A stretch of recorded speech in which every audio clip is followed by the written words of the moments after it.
The champagne was vintage. The venue was overlooking the Manhattan skyline, and the bill was entirely on my credit card. But as I watched my wife toast to her new career, I realized her eyes weren't locked on the guests. They were fixed on a man I'd never met, with a hunger that had nothing to do with business.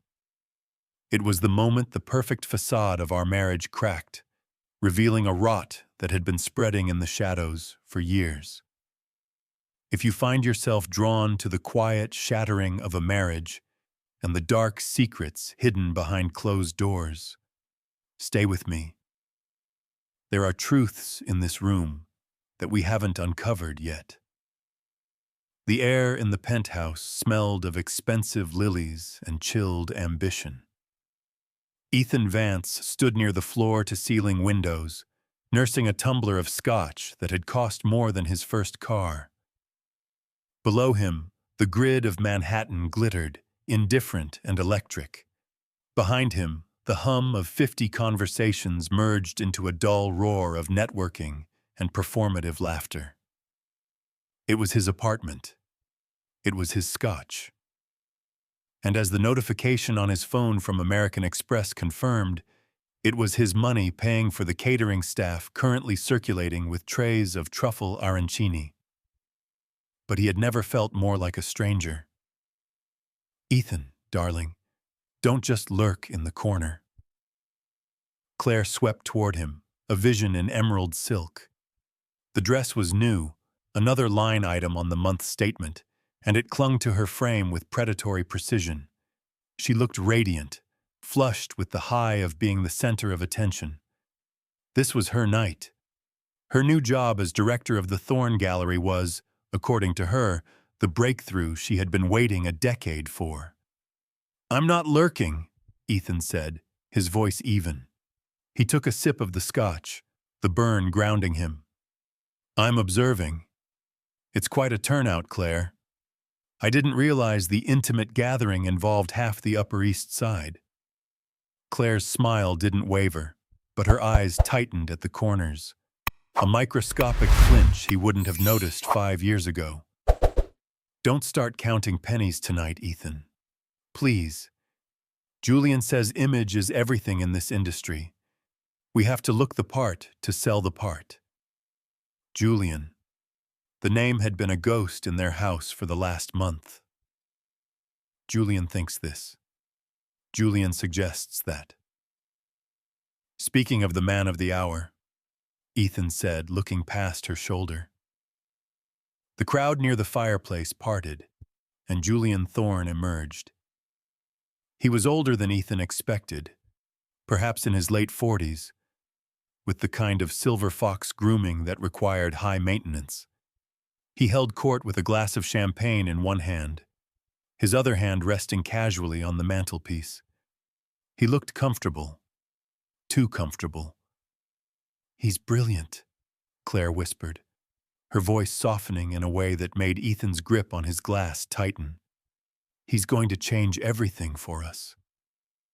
"For you," Ethan corrected gently. Claire didn't hear him. She was already drifting away, pulled back into tone, Julian's orbit like a tide responding to the moon. Ethan watched her go. He watched the way she navigated the room, her hand brushing the arms of potential clients, her laugh ringing out a little too loudly. He checked his watch. 10:15 p.m.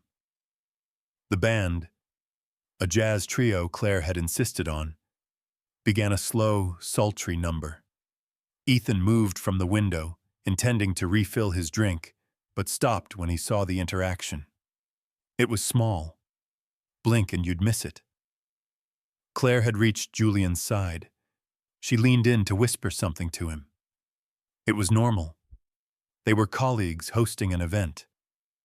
But as she pulled back, Julian's hand came up and rested on the small of her back. It wasn't a professional pat. His fingers lingered, tracing the curve of her spine through the silk for a second longer than social convention allowed.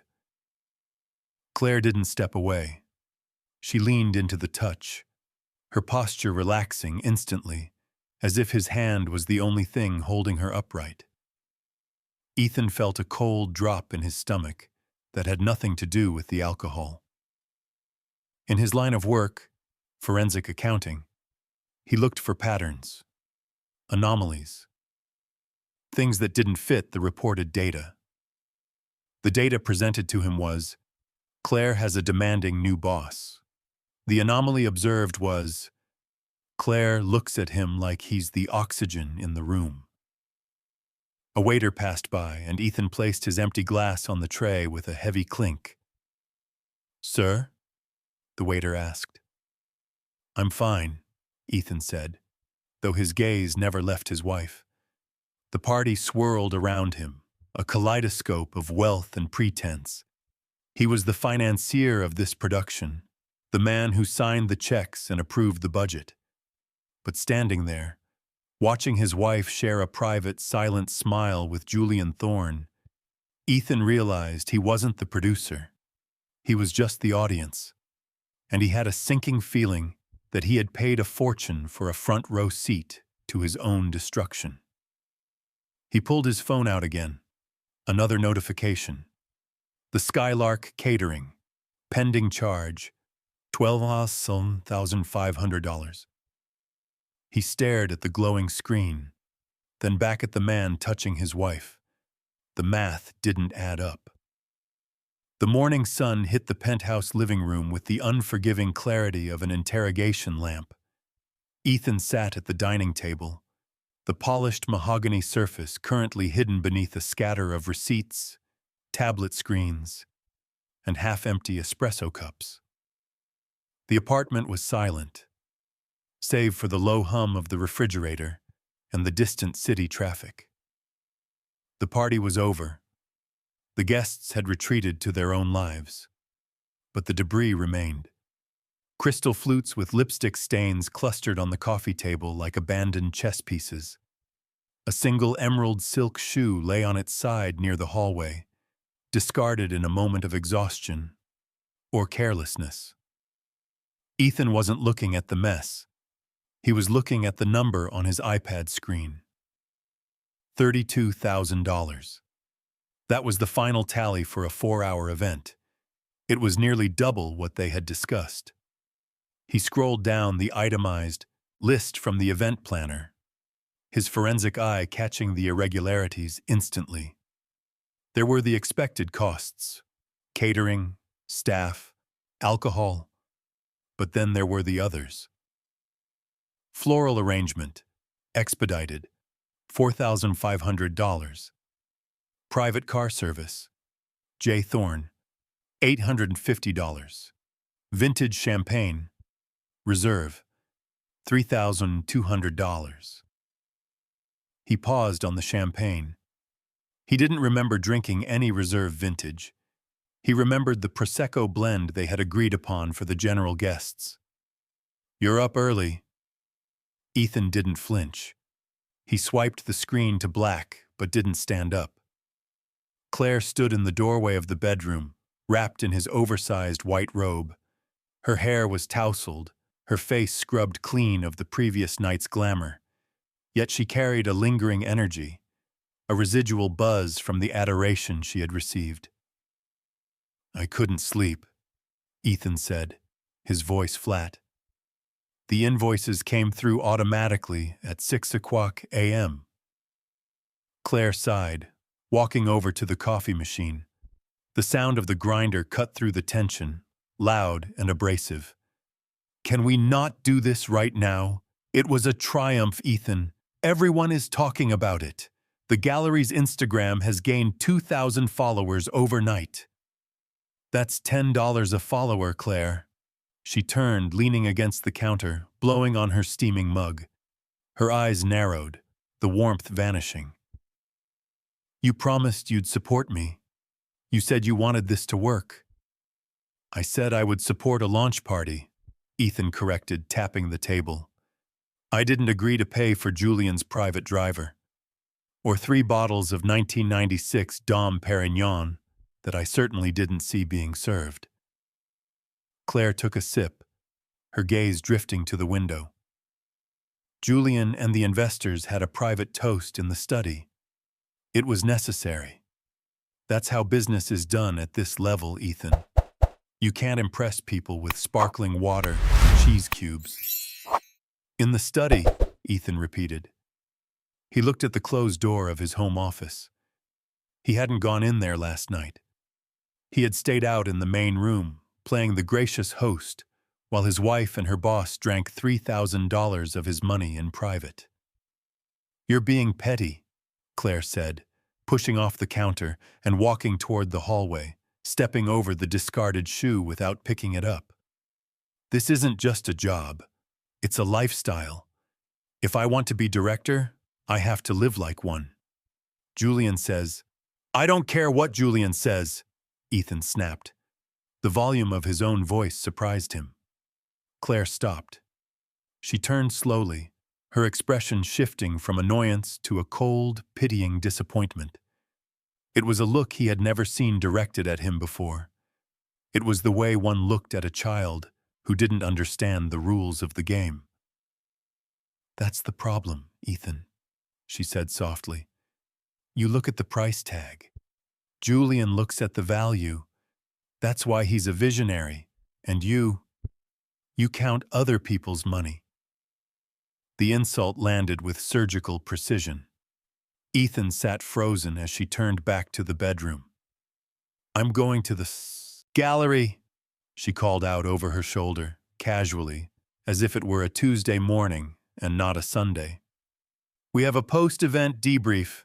Don't wait up for lunch." The bedroom door clicked shut. Ethan sat alone in the sun-drenched ruin of his living room. He looked back at the iPad. He brought up the invoice again, zooming in on the timestamp for the car service that had taken Julian home. 3:45 a.m. The party had ended at 1. Ethan felt a phantom weight on his chest. He looked at the emerald shoe again. It wasn't just a mess. It was evidence. He picked up his phone, his thumb hovering over the banking app. He could freeze the supplementary card. He could demand an audit. But as he sat there, listening to the shower run, he realized the transaction had already cleared. He wasn't just paying for a party. He was paying for his wife to become someone else, and the cost of admission was rising by the hour. The rain in Manhattan didn't wash things clean. It just made the city slicker, harder to hold on to. It was a Tuesday, 3 weeks after the party, and the pattern had set in like wet cement. Claire was working late again. The texts had become shorter, more functional. Client dinner, inventory check. Don't wait up. Ethan sat in the back of a yellow cab, a brown paper bag from Claire's favorite Thai place resting heavily on his lap. It was a peace offering, or perhaps a test. He told himself he was being a supportive husband, bringing sustenance to his hard-working wife. But the forensic accountant in him knew better. This was a site visit. He was auditing her time. The cab pulled up to the curb in Chelsea. The Thorn Gallery occupied a converted warehouse space, industrial chic and intimidatingly cool. The front windows were dark, save for a warm, amber glow emanating from the office at the back. Ethan paid the driver and stepped out, the rain instantly soaking the shoulders of his trench coat. He approached the heavy glass door and pressed the buzzer. He waited. 30 seconds passed, then a minute. He pressed it again, longer this time. Inside, a shadow moved. It wasn't the hurried, clicking stride of Claire in heels. It was a slow, sauntering gait. The lock clicked, and the door swung open. Julian Thorne stood there. He wasn't wearing his suit jacket. His white dress shirt was unbuttoned at the collar, the sleeves rolled up to reveal forearms that looked surprisingly strong. He held a glass of red wine in one hand, his posture relaxed, as if he were welcoming a guest to his living room rather than his place of business. Ethan, Julian said. His voice was smooth, lacking even a trace of surprise or guilt. To what do we owe the pleasure? I brought Claire dinner, Ethan said, lifting the sodden paper bag. It felt ridiculous suddenly, a domestic artifact in a high art space.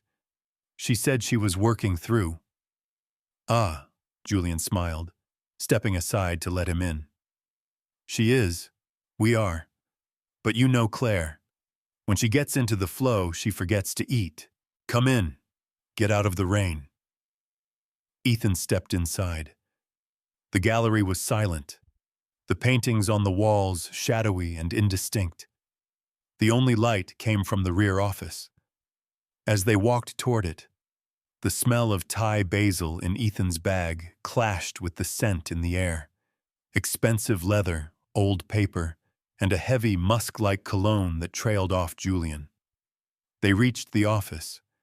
It didn't look like a workspace. It looked like a lounge. A low leather sofa dominated the room. Plans and blueprints were spread out on the coffee table. But so were 2 other wine glasses and a half-eaten platter of sushi. The lighting was dim, sourced from a vintage floor lamp rather than the overhead fluorescence. Claire was sitting on the floor, her back against the sofa, knees drawn up. She had kicked off her heels. When she saw Ethan, she didn't smile. Her face went slack, a mask of weary irritation sliding into place. "Ethan?" she said. "What are you doing here?" "I brought pad thai," he said, the bag crinkling in his grip. "We ordered in," Julian interjected smoothly, gesturing to the sushi. "Omakase from Nakazawa. You're welcome to join us, though we were just finishing up the layout for the spring show." Ethan looked at the scene. There was nothing explicitly wrong. They were fully clothed. Papers were out. But the intimacy was thick enough to choke on. It was in the way Claire's hair was slightly messy, the way Julian moved around the desk to pour another splash of wine into Claire's glass without asking, knowing exactly how much she wanted. It was the comfort of 2 people who had spent hours alone together, building a rhythm that an outsider disrupted just by breathing. "I didn't realize inventory check involved a wine tasting," Ethan said, his voice tight. Claire finally stood up. She looked small without her heels, but her eyes were hard. "It's work, Ethan. Julian is teaching me how to court high-end collectors. It's about atmosphere. You wouldn't understand." "I understand numbers," Ethan said, looking at Julian. "And I understand boundaries." Julian chuckled softly, a sound that made Ethan's blood heat. "Relax, Ethan. We're just making art happen. It's a messy process." He took a sip of his wine, his eyes locking onto Ethan's with a look of amused pity. "You should head home. Claire still has a few hours of work left. I'll make sure she gets a car. On the company account this time." It was a dismissal, clear and simple. Ethan looked at his wife. She wasn't looking at him. She was looking at the blueprints, her hand reaching for her wine glass, already realigning herself with the room, with Julian. She was already gone. "Don't stay too late," Ethan said, the words tasting like ash. He turned and walked back through the dark gallery, the sound of his own footsteps echoing against the concrete. He left the bag of Thai food on the front desk near the door. It sat there, wet and pathetic, a symbol of a life that no longer applied here. As he pushed back out into the rain, he looked back. Julian was already sitting down on the sofa next to Claire. He saw Julian lean in, pointing at something on the paper, his head close enough to touch hers. Ethan hailed a cab, the cold rain running down his neck, realizing that the wet chill wasn't the worst part.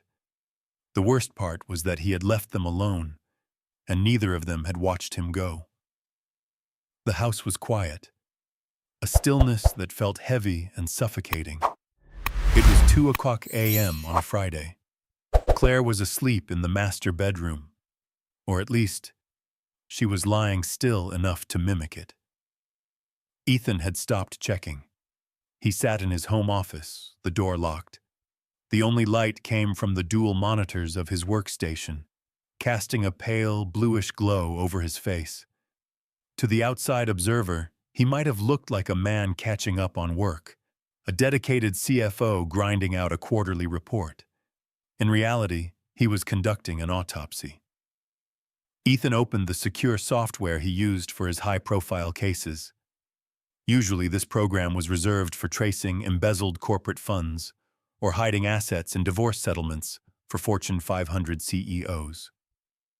Tonight, the target subject was Vance, Claire. He started with the joint credit cards. The obvious stuff. At first glance, the statements looked normal for a woman in her position.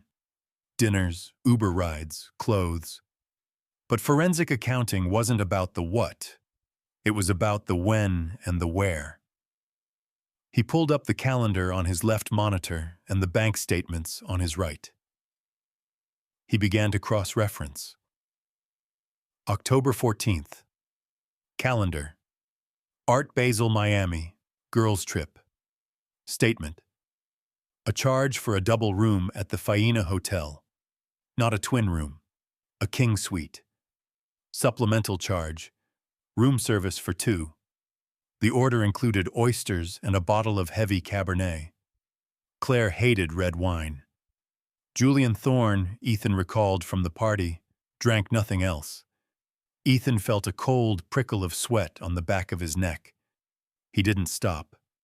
He dug deeper. November 2nd. Calendar. Gallery late night, inventory. Statement. A cash withdrawal of $800 from an ATM in Soho, 2 blocks from a subterranean poker club Ethan knew Julian frequented. Why was his wife withdrawing cash for her boss? Ethan's fingers flew across the keyboard, his breathing shallow. He pulled up the records for the Gallery Investment Fund, a separate account he had seeded with $50,000 to help Claire with incidental business expenses when she took the job. It was meant for client lunches, emergency repairs, printing costs. The balance was 0. He stared at the number. 0.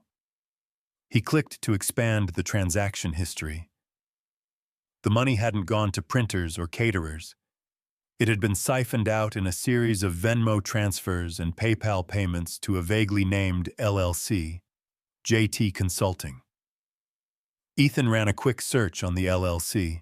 It was registered to an address in the Lower East Side, a residential address. Julian Thorne's apartment. The narrative constructed itself on the home screen with sickening clarity. Claire wasn't just sleeping with Julian. She was subsidizing him. The rich, successful gallery owner was likely cash poor, leveraging his reputation while drowning in debt. And Claire, desperate to be part of his world, desperate to be his savior, was using Ethan's money to keep Julian afloat. Ethan leaned back in his ergonomic chair, the leather creaking loudly in the silence. He felt a wave of nausea so strong he had to close his eyes. It was one thing to be cheated on. There was a carnal, primitive pain to that. But this was a dismantling of his life's work. Every late night he had worked during tax season, every bonus he had saved, every sacrifice he had made to provide them with security. She had taken it and handed it to another man as an offering. He looked at the screen again. A charge from 3 days ago caught his eye. The breakers, Hamptons. Deposit, $5,000. He checked the calendar. Next weekend. Claire had told him she was going to a meditation retreat upstate. The Breakers was not a meditation retreat. It was a luxury resort. And the booking was for a couple's getaway package. Ethan didn't yell. He didn't throw the monitor across the room. He did what he had done every day of his professional life. He hit print. The laser printer in the corner whirred to life, a rhythmic, mechanical sound that sliced through the quiet house. Chug, chug, slide. Chug, chug, slide. Ethan watched the pages pile up in the output tray. Each sheet was a betrayal. Each line item was a lie. He picked up the warm stack of paper, tapping the edges on the desk to align them perfectly. He wasn't the husband anymore. He was the auditor, and the audit was complete. He placed the stack in a manila folder and slid it into his bottom drawer, locking it with a click that sounded like a gunshot in the silent room. The suitcase open on the bed was a landscape of deceit. Ethan stood in the doorway of the walk-in closet, leaning against the frame, watching his wife pack.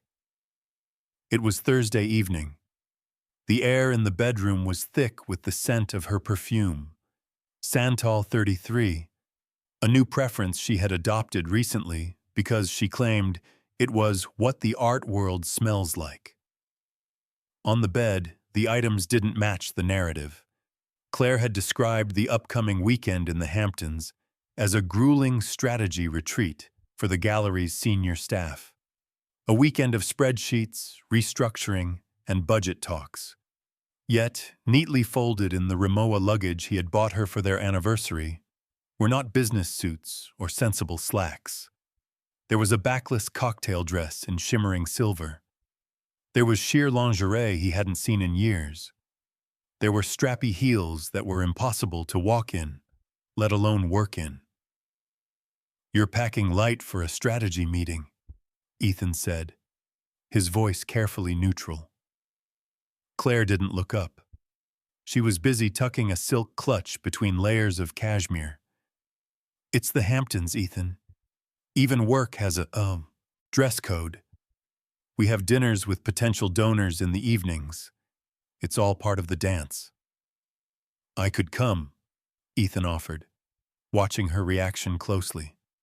"I could drive up on Saturday, take you to dinner. I know the investors. Hell, I probably do their taxes." Claire froze. It was a subtle stiffening of her shoulders, a momentary glitch in her efficient packing rhythm. She turned to him, putting on a smile that didn't reach her eyes. It was the smile one gives a confused tourist. "Oh, honey, I wish you could," she said, walking over to smooth the lapel of his jacket. But Julian was very specific. "It's strictly internal. No spouses, no partners. He wants us focused entirely on the gallery's future. It would be awkward if you were the only husband there twiddling his thumbs while we debate curation ethics." "Strictly internal," Ethan repeated. "Boring, honestly," she added, kissing his cheek, a dry, perfunctory peck. "You'd hate it. You should enjoy the weekend. Golf? Or just relax here without me nagging you about the coasters?" She turned back to the suitcase, zipping it shut with a decisive finality. The sound was like a zipper closing on a body bag. Ethan didn't argue. He didn't mention the couple's getaway package he had seen on the invoice. He simply nodded and went to the kitchen to pour himself water.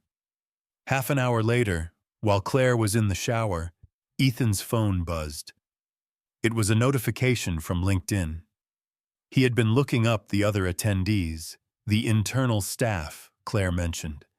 He found the profile of Marcus Reed, one of the gallery's main investors, a man Ethan had met briefly at the launch party. Marcus had just posted a status update. "Looking forward to a beautiful weekend at the Breakers with the Thorn Gallery team. My wife, Elena, is thrilled to finally see the new collection. Hamptons, here we come." Ethan stared at the screen. "My wife, Elena." He scrolled down. Another post from the gallery's PR manager, tagging her fiancé. "Can't wait for the gala on Saturday. sun, sea, and art. It wasn't an industry-only retreat. It was a social event. Everyone was bringing someone. Everyone except Claire. Ethan set the phone down on the marble counter. The silence of the apartment felt deafening. It wasn't just that she was cheating. It was that she was ashamed of him. She needed to appear single, available, and unencumbered for Julian. To Julian, Ethan was just the unseen ATM dispensing cash. To the rest of the world, he didn't exist at all. He walked to the window, looking out at the city lights. The anger that had been simmering in his gut for weeks began to cool into something harder, something sharper. It crystallized into resolve. She wanted him to stay home. She wanted him to be the invisible husband. "I'm all packed," Claire announced, breezing into the kitchen, a towel wrapped around her hair. "I'll need to leave by 6 tomorrow. Julian is picking me up so we can prep in the car." "Makes sense," Ethan said. He turned to face her, his face a perfect mask of calm. "You should get some rest. Big weekend ahead." "You're the best," she said, grabbing a water bottle. "I promise I'll make it up to you when I get back." "I know you will," Ethan said. As she walked away, Ethan picked up his phone again. He opened his browser and navigated to a car rental service. He wouldn't take the family SUV. She would recognize it. He selected a nondescript black sedan. Then he opened his calendar and cleared his schedule for Saturday. He wasn't invited to the party, but as the man paying for it, he decided it was time to inspect his investment in person. Claire had left the apartment at dawn. The silence she left behind was different this time. It wasn't empty. It was waiting. Ethan stood in the kitchen, the morning light reflecting off the marble countertops he had paid for 2 years ago. On the island, sitting innocuously next to the fruit bowl, was Claire's old iPad. She had upgraded to a newer model months ago, another business necessity, but she often used this one for streaming music while cooking. It buzzed, a single short vibration against the stone. Ethan stared at it. He hadn't touched it since she left. He knew he should get in the rental car and drive to the Hamptons. He knew he had the financial proof in the folder. But the forensic instinct that made him excellent at his job whispered that he was missing the motive. Numbers told you what happened. They rarely told you why. The screen lit up, a notification from Signal. "Julian, did you get away cleanly?" Ethan's hand hovered over the device. The passcode was 0812, their anniversary. The irony was sharp enough to cut. He typed it in. The device unlocked, syncing the latest messages from her phone, which was currently speeding toward the coast. He opened the app. The thread with Julian was long, scrolling back months. Ethan didn't start at the bottom. He scrolled up, looking for the narrative arc of his own destruction. He found it in the timestamps from late nights when she was working. Claire, October 12, 11:42 p.m. He's asleep. God, the silence in this house is suffocating. I feel like I'm living in a mausoleum. Julian, October 12, 11:45 p.m. You're a bird in a cage, my love. A gilded cage, but a cage. We'll get you out. We just need the gallery to hit the Q4 targets. Ethan felt a coldness spread through his chest. A mausoleum. That was what she called the home he built for them. He scrolled down to the financial discussions. This was where the romance turned into strategy. Julian Novo 3. The caterer is demanding the deposit up front. I'm short until the trust fund disperses next month. I don't want to worry you. Claire, Nov 3. Don't worry. I have the supplementary Amex. Ethan never checks the line items under 5K. I'll mark it as installation maintenance. Just book it. Ethan's jaw tightened. She wasn't just stealing, she was counting on his trust. She was weaponizing his lack of micromanagement against him. But the blow that actually winded him, the one that forced him to grip the edge of the counter to stay upright, wasn't about money. It was a message from 3 days ago, right after he had questioned the party budget. Claire, deck 2. He's asking questions again. He's so heavy. He looks at everything like a spreadsheet. I look at him and I feel nothing but exhaustion. He's useful, Julian, I know that. But I'd rather sleep on the floor than sleep with him right now. Useful. Ethan stared at the word until it blurred. He wasn't a partner. He wasn't a lover. He was a utility. He was the electricity bill, the rent check, the credit line. He was a resource to be mined until the vein ran dry, at which point he would be discarded for the artistic life she craved with Julian. He looked around the kitchen. Every appliance, every tile, every piece of furniture suddenly looked different. They weren't shared possessions. They were props on a stage where he was playing the fool. He took his phone out and took photos of the screen, high-resolution shots of the text thread, capturing the dates, the times, the contempt. He didn't need to guess anymore. There was no misunderstanding to be cleared up. Ethan set the iPad down. He felt surprisingly calm. The nausea from the previous nights was gone, replaced by a cold, clinical clarity. It was the feeling he got right before he presented a fraud case to a grand jury. The investigation was over. The evidence was conclusive. He walked to the hallway and picked up his keys and the manila folder containing the financial records. He checked his reflection in the mirror near the door. He looked tired, yes, but his eyes were hard. He didn't look like a husband anymore. He opened the door and stepped out, leaving the mausoleum behind. It was time to crash the party. The lawn of the breakers stretched out toward the Atlantic, a manicured expanse of green dotted with white tents and men in linen suits. The wind coming off the ocean was brisk, carrying the salt spray that mixed with the scent of expensive perfume and roasted oysters. Ethan handed his keys to the valet, ignoring the confused look the boy gave the nondescript rental sedan.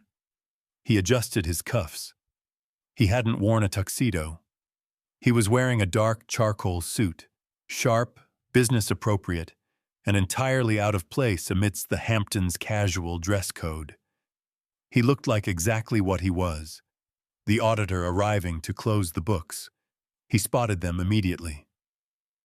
Claire was standing near the center of the main tent, shimmering in the silver backless dress he had seen in the suitcase. She was laughing, her head thrown back, her hand resting possessively on Julian's forearm. Julian was holding court, gesturing with a champagne flute to a small circle of people that included Marcus Reed, the gallery's primary investor. They looked like the perfect power couple, golden, successful, and untethered by the mundane reality of debt. Ethan walked across the grass. He didn't rush. He moved with the steady, inevitable pace of a deadline approaching. The first person to notice him was Elena, Marcus's wife. Her smile faltered. Then Claire turned. The color drained from her face so fast it was almost violent. For a second, she looked terrified. Then, the mask slammed back into place. She excused herself from the circle and intercepted him 10 feet away from the group, her voice a harsh whisper. "Ethan, what are you doing here? I told you this was strictly—" "Internal," Ethan finished for her. He looked past her shoulder at the party. "It looks very internal. Marcus brought his wife. The PR manager brought her fiancé. It seems I'm the only spouse who didn't make the cut. It's complicated, she hissed, her fingers gripping his sleeve, trying to steer him away from the main tent. Please, don't make a scene. You're embarrassing me. Go back to the car. I'll explain later. I'm not here to make a scene, Claire, Ethan said, gently removing her hand from his arm. I'm here to settle the bill. He stepped around her. Claire reached out to grab him again, but he was already moving toward the circle. Julian saw him coming. To his credit, the gallery owner didn't flinch. He smiled, though his eyes went cold and reptilian. Ethan, Julian said, his voice projecting confident warmth. What a surprise. Claire said you were tied up with tax season. I made time, Ethan said, stepping into the circle. He nodded to Marcus Reed. Good to see you again, Marcus. You too, Ethan, Marcus said, looking between the three of them, sensing the sudden drop in atmospheric pressure. Julian was just telling us about the gallery's expansion plans. Apparently, you've been a significant silent partner in the Q4 strategy. Silent is the operative word, Julian said quickly, trying to regain control. Ethan prefers to stay in the background. Actually, Ethan said, his voice calm and carrying easily over the jazz band. I'm stepping out of the background. I'm afraid there's been a misunderstanding regarding the funding for the expansion. And for tonight. Julian's smile tightened. Ethan, this isn't the place. Ethan reached into his jacket pocket. He didn't pull out a weapon. He pulled out his Platinum American Express card, the one linked to the account Claire had been using. The catering manager is waiting by the bar for the final authorization on the event tab, Ethan said, holding the card up slightly. $35,000, plus the deposit for the new collection. Claire stepped up beside him, her face pale. Ethan, give me the card. No, Ethan said. The silence that fell over the group was absolute. Even the ocean seemed to quiet down. I've suspended the supplementary cards as of an hour ago, Ethan continued, addressing Marcus directly, ignoring Julian and Claire entirely. And I've formally requested an audit on the $50,000 transferred to JT Consulting from my personal accounts. It appears the gallery's solvency is overstated. Marcus Reed turned to look at Julian. The friendly investor gaze was gone, replaced by the shark-like stare of a man who realizes he is being played. Julian, what is he talking about? He's confused, Julian stammered, the sweat finally breaking on his forehead. Marital spat. He's trying to leverage. I have the invoices, Julian, Ethan cut him off. And the text messages where you discussed using my money to pay your gambling debts in Soho. It's all in the file I just emailed to the board. Ethan turned to Claire. She was trembling, her eyes wide with shock. She looked at him not as her husband, but as a stranger who had just spoken a foreign language. You said I was useful, Ethan said to her, his voice low, intimate, just for her. You were right. I was. But I'm afraid your credit limit has been reached. He dropped the platinum card into a waiter's empty champagne glass as he passed by. Enjoy the party, Ethan said. I believe it's cash bar from here on out. He turned and walked away across the lawn. Behind him, he heard Marcus's voice rise, sharp and demanding, and the frantic, hushed tones of Julian trying to explain the unexplainable. Ethan didn't look back. The wind felt good. It felt like freedom. The apartment was dark when Claire finally returned. It was 3:00 a.m. Ethan was sitting in the same wingback chair where he had watched the party unfold weeks ago. He wasn't drinking. The crystal tumblers were clean and put away. The only light in the room came from the city outside, casting long, shifting shadows across the floor. When the elevator doors slid open directly into the penthouse, the sound was mechanical and harsh. Claire stepped out. She looked like the ghost of the woman who had left that morning. The silver dress was wrinkled, the hem stained with grass/mud from where she had likely waited for a ride that wasn't a limousine. Her mascara was smeared, not from crying, but from the humidity and the sheer stress of a life unraveling. She didn't slam the door. She closed it softly, leaning her forehead against the wood for a moment before turning to face him. "You're still here," she said. Her voice was hoarse.